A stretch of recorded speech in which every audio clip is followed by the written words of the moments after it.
we were saying that the cabin experience itself has moved up in terms of premiumness, and that is again like, oh, okay, so at this price point, at 48 lakhs extra, right, which is a couple of lakhs more than what It's cheaper than a Fortuner. That's a great point. Yeah. So it's just a sedan. It won't do off-roading. So at this price point, to get a car of this size, and now with this kind of coolness in terms of design and the cabin experience, I think it feels special enough, right? It feels special enough. Then you get on the road. Okay, we'll talk about the features and all later. Let's talk about the main stuff. Sure. On paper, the 2.5 liter 4-cylinder petrol motor is the same. The electric motor is the same. But everything power has gone up. The petrol motor by itself, the electric motor by itself, and the combined output has also gone up. So inflationary increase. Yeah. So interestingly, if you look at just the petrol motor, it's much more.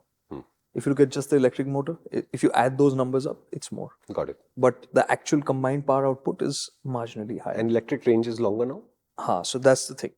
I don't have a direct number. I did drive it in EV mode only. And I think I did maybe about 3 kilometers in just EV mode. And we were driving on B roads. So not the smooth sailing kind of driving. You have to just measure it a bit on, off, that kind of stuff. So EV mode is there. It works. Is it a expanded EV mode in the sense where you can do 10 kilometers or so? It's still not that. Okay. It's still not that, right? That's more plug-in hybrid domain. So you're not getting that here. Okay. The battery pack has changed. The battery pack has become slightly smaller from 1.09 kilowatt hours to 1.04 kilowatt hours because they've gone from NIMH to lithium ion. But they're saying they've had to redraw the entire strong hybrid system because the battery is different, because of how they'll then use the battery. Okay. So the ability to discharge the battery, all of the characteristics will be different, changed, right? Yes. So they've had to redraw how the hybrid system works, and this is called the Toyota hybrid system Gen 5. This is the 5th gen. So for instance, the ones that we see on the Grand Vitara, on the Hyryder, which are both using the same Toyota hybrid system, those are 4th gen. This is the 5th gen. So it is interesting to see that they are tweaking and tuning everything to get slightly better performance, slightly better efficiency at the same time. So while there's more power and it is faster accelerating, the efficiency has also gone up from 23 to 25. But the point is, it's better in every way in this regard. That's the promise. Get on the road, start driving. That's why I made the note as soon as I stopped. I got out of the hotel, right? Because I got going and it was like, of course it's smooth, but it's feeling quieter than I remember it to be. And it's feeling a little quicker than I imagined it to be, right? So I was like, okay, nice, this is good. And I drove a little bit more. And the sense was that it's feeling more responsive. So usually we are starting off near Nandi Hill, so you'll head out onto the highway and then whatever. Right? So instead we said we'll go into the city, not into Bengaluru, but the outskirts. So we went and drove around there because I thought that maybe we'll have to, it's feeling a little too responsive. We'll have to use it in eco mode to get the right city feel. But when we got into traffic, the normal drive mode worked well. Okay. So the recalibration of the drivetrain is making it feel nicer to use, but at the same time, it's not too quick. So it's got the right balance to feel, let's say, a little bit more spirited, but at the same time, easy still to drive. Got it. So that system works well, and there's no two ways about it. This system is at its happiest best in the city, right? Because that's when it does a lot of its work as an EV. So you barely hear the engine. You won't hear that droning aspect of it. And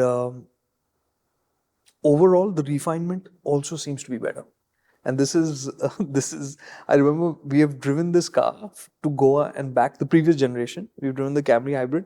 And I called Arun Shenoy from Zigwheel's Car Dekho just prior to this to just refresh my memory. Because we drove it to Goa and back. And we were like, on the way back, we were fully loaded, like 4 guys in the car with luggage and all of that. So I'll come to that later. So I have distinct memories of this car because we spent a lot of time with it. Sure. And one of them was, does it feel nicer to be in terms of the refinement aspect? 2, is it more comfortable from a suspension standpoint, right? So these were 2 big questions. I was sure that the hybrid system would work well enough. I mean, it's what it is. Um, but would these two aspects be better? So I think from a refinement standpoint, it does feel better. When you accelerate hard, it used to have a very, like that gravelly kind of note to it, which has been softened now. It's not gone. This is not a car that you will say, I enjoyed driving fast. It can drive fast. The performance feels good. It's not that it feels lacking in terms of performance to overtake, to cruise, whatever it is. It does that well. But you don't enjoy it. And that's the thing about hybrids, I think. They are an efficient and a solid solution, but it's not the car that you connect with directly. Yeah, and I think you made this distinction when we were last talking about Toyota versus Honda as two makers of hybrid systems. That Honda's hybrid systems do have the utility angle, but they can become a little bit exciting to drive. Yeah. But the Toyota one is just like, no, I have a job to do, which is to improve the performance by a slight amount and improve the efficiency as much as I can, and that's what I'm going to do. Correct. So like in that comparison, we were talking about the Grand Vitara or High Rider's strong hybrid system versus the City's strong hybrid system. The City's electric motor is much larger than the High Riders, right? So that's just how Honda does things a bit differently, and Toyota configures things a bit differently. So you see that here as well. Do you have any issue with performance? No. It moves. You can't really complain about this size of car getting going, right? It's there. But is it something you enjoy when you do that, as in when you are pushing it? No.